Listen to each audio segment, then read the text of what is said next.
नया फिर दिन हुआ,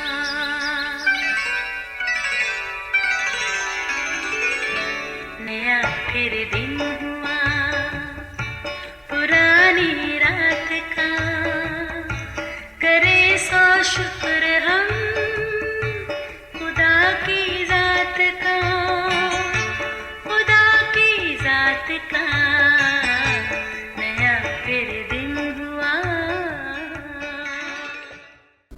आज की आयत आसमान खुदा का जलाल जाहिर करता है और फिजा उसकी दस्तकारी दिखाती है।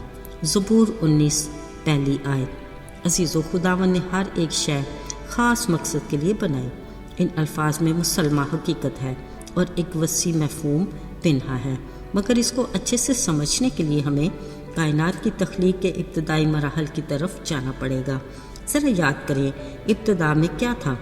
जी हाँ, चार सू पानी ही पानी और अंधेरा। खालिक के हुक्म से रोशनी वजूद में आई, फिर उसने रोशनी को दिन कहा और अंधेरा रात कहलाया, मतलब दिन रात वजूद में आए। फिर फिजा बनी, पानी दरिया और समुद्र तक महदूद हुए और खुश्क ज़मीन उभरी। इस ज़मीन पर तरह तरह के बीजदार फल, सब्जियां, बेल बूटे नमूदार हुए। पानी ने भी खालिक के हुक्म से अपने अंदर हर तरह की मखलूक को जन्म दिया। फिजा हर तरह के परिंदों से भर गई और ज़मीन पर भी हर तरह का जानदार और रेंगने वाला कीड़ा वजूद में आया। मिट्टी के तोदे पहाड़ों की सूरत में अपनी तमाम तार कुदरती मादनियात समेटे वजूद में आ गए। फिर सूरज, चाँद, सितारे ज़मानों और वक्तों की सलाहियत समेत अपनी अपनी जगह मुरतब हुए। और फिर खालिक खुदा ने बनी नौ इंसान को सोचने, समझने, देखने, चखने, खाने और सुनने की तमाम तर सलाहियतों के साथ तख्लीक किया। अजीज़ो, अब अगर हम जी शऊर इंसान खालिक खुदा की हर तख्लीक का बगौर जायज़ा लें तो हमें अच्छे से अंदाज़ा होगा कि खुदा ने हर एक चीज़ को एक ख़ास मकसद के लिए बनाया है।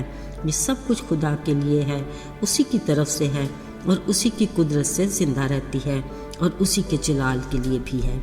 यानी कायनात का असल और कतई मकसद खालिक खुदा का जलाल ज़ाहिर करना है। इसमें हम बनिनो इंसान भी शामिल हैं। अब यहाँ यकीनन हमारी सोच में ये सवाल आएगा कि खुदा का जलाल है क्या? बिलाशुबा खुदा की ज़ात इलाही, उसकी शान और शौकत, उसकी कुदरत का अमली इजहार, उसकी हजूरी, नेकी और फजीलत और उसकी सारी अज़ली सफ़ात, ये सब कुछ उसका जलाल है। याद रहे, खालिक की तख्लीक की हर शय से उसका जलाल मुनक्कस होता है। छोटे ज़र्रे से वसी व अरीस कहकशां तक, हर रोज़ तलू और ग़रूब होता आफ़ताब, सितारों से लेकर तूफ़ानों और मौसमों तक उसका जलाल नज़र आता है। वो ऐसा खुदा है जो हुस्न और ख़ूबसूरती से मोहब्बत करता है। उसकी ज़ात में नज़्म व ज़ब्त, हिकमत और दानिश पोशीदा है। ज़बूर नवीस दाऊद ने उसके जलाल को अपने आसपास महसूस किया और कहा, आसमान खुदा का जलाल ज़ाहिर करता है और फ़ज़ा उसकी दस्तकारी दिखाती है। अज़ीज़ो, कादिर खुदा अपने जलाल को मुख्तलिफ़ शक्लों से ज़ाहिर करता है।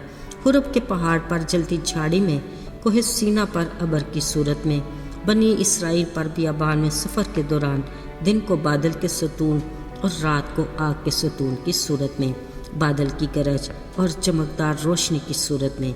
और फिर बाइबल मुक़द्दस कहती है कि उस शहर में यानी आसमान पर सूरज या चाँद की रोशनी की कुछ हाजत नहीं, क्योंकि खुदा के जलाल ने उसे रोशन कर रखा है।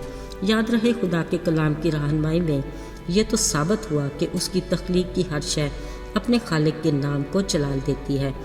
अब सोचना तो ये है कि हम जो उसकी ख़ास मखलूक हैं उसके नाम को कैसे जलाल दे सकते हैं।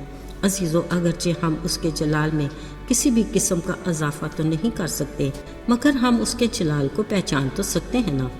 इसके लिए उसके जलाल की ताज़ीम करें और उसका बयान करें, उसके जलाल के गीत गाएं और अपने नेक कामों से उसके जलाल को मुनक्कस करें। इसके दिए मददगार रूह का फल यानी मोहब्बत, खुशी, इत्मीनान, तहम्मुल, मेहरबानी, हिलम, नेकी, ईमानदारी और परहेज़गारी को अपने इखलाक और किरदार से ज़ाहिर करके उसके नाम को जलाल दें। अज़ीज़ो, खुदा फरमाता है कि वो मेरे लोग हैं और मैंने उनको अपने नाम के जलाल के लिए पैदा किया है। याद रहे, हमारी ज़िंदगी का मकसद भी यही होना चाहिए। अज़ीज़ो, बतौर मसीही हमें उसकी इबादत करके اپنے ہم ایمان عزیزوں سے محبت اور رفاقت رکھ کر مسیح کے ہم شکل اور ہم مزاج ہو کر اپنی نعمتوں کو دوسروں کی خدمت کے لیے استعمال کر کے اور دوسروں کو خدا کے بارے میں بتا کر اس کے نام کو جلال دے سکتے ہیں۔ دعا ہے خدا ہمیں اس ذمہ داری کو سر انجام دینے میں ہماری مدد کرے، آمین۔ آئیے دعا کریں۔ اے قادر مطلق آسمانی باپ، ہم تیرے شکر گزار ہیں کہ تو نے ہمارے لیے اس خوبصورت جہان کو بنایا اور ہماری خوشی اور فائدے کے لیے ہر شے کو تخلیق کیا۔ توفیق عطا کر کہ ہم اپنی زندگی سے تیرے نام کو جلال دینے کے لائق ہوں، یسوع کے فتح مند اور جلالی نام میں، آمین۔